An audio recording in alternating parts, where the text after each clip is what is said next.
Here are 4 tips to properly move lymph from your lower body, legs, feet, and ankles. My name's Danny, your self-proclaimed lymphatic bestie, and I'm here to give you tips, tricks, and a lot of information on how to move lymphatic fluid out of your body, boost your immune system, and beautify your skin. Tip number 1 is something I show in all of my lymphatic videos. Number 1, when moving any lymph from any part of your body, is opening your 7 major lymph nodes. I have a video of that pinned on my page, but let's go over them very quickly. Spot number 1 is above or below the clavicle. Number 2 is below the earlobe on the side of the neck. Number 3 is in front and behind the ear.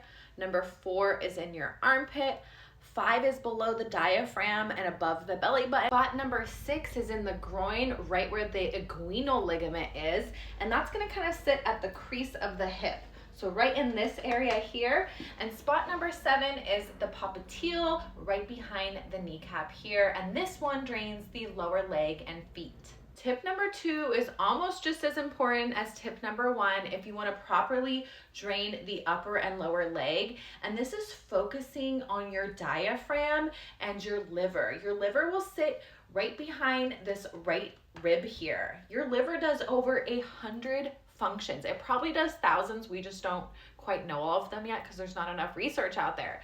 But it's a huge organ in your body. It plays a huge role in detoxifying your body from all this lymphatic fluid that we're trying to push through the system.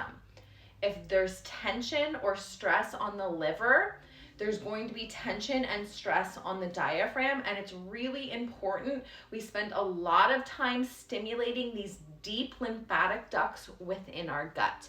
You can do that through deep belly breathing. We're expanding through the rib cage and through the pelvic floor, and we're using our breath to pump that dirty lymphatic fluid that can be stagnant in our gut.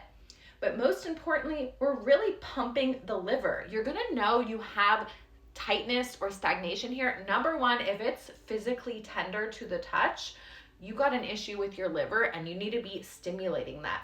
Number 2, you're gonna understand that if you cannot get your fingers underneath your diaphragm and it's really hard or tender or painful to press in underneath this rib cage, if you physically cannot get your fingers under the shelf of your rib cage, this is where your diaphragm connects, you're gonna have a lot of issues and stagnation in the lower body. That liver is a huge part of your lymphatic system, and if there's stress or tension on here, it's going to force you to not belly breathe. It's going to be hard to expand through your diaphragm because there's so much tension on there. That can come from many things like stress, surgery, like C-sections or breast augmentations or hernia repairs.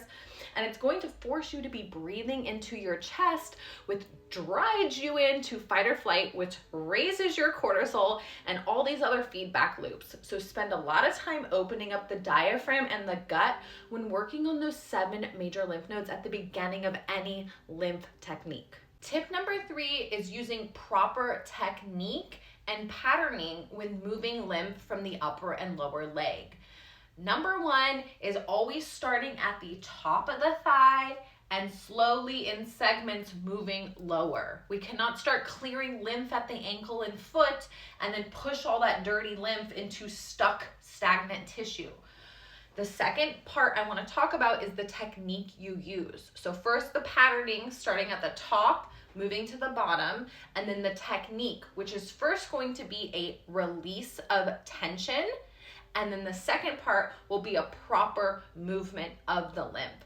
So that you're going to not press into the skin. I'm not squeezing, I'm just lightly laying and then slightly pulling or doing a half circle and a pull.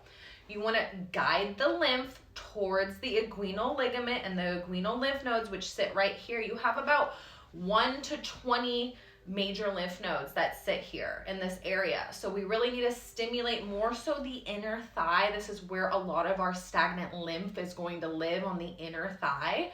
So I like to use a cupping motion. I'm gonna get a little closer. I like to use a cupping motion. I'm just lightly suction cupping my hands and my palms, the full hand.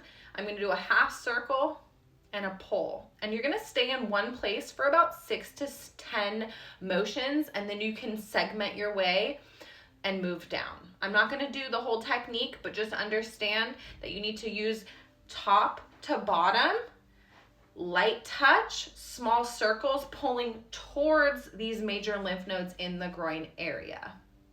Fourth and final tip is the final technique to properly move lymph. So the first part on tip number 3 was properly releasing the tension in the fascia. And tip number 4 is going to have to do with how to swipe and move. This is why I always recommend using your hands. It's the best tool because you're heating up that tissue.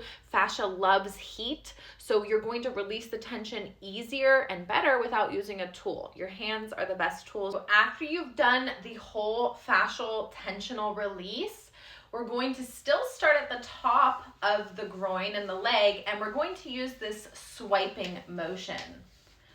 Now, it's very much like putting on lotion. I like to tell my clientele to pretend you have dust or powder and you're swiping that off. That is how light your motion should be. So after we do that tension release, you're just kind of swiping. Swiper, keep swiping.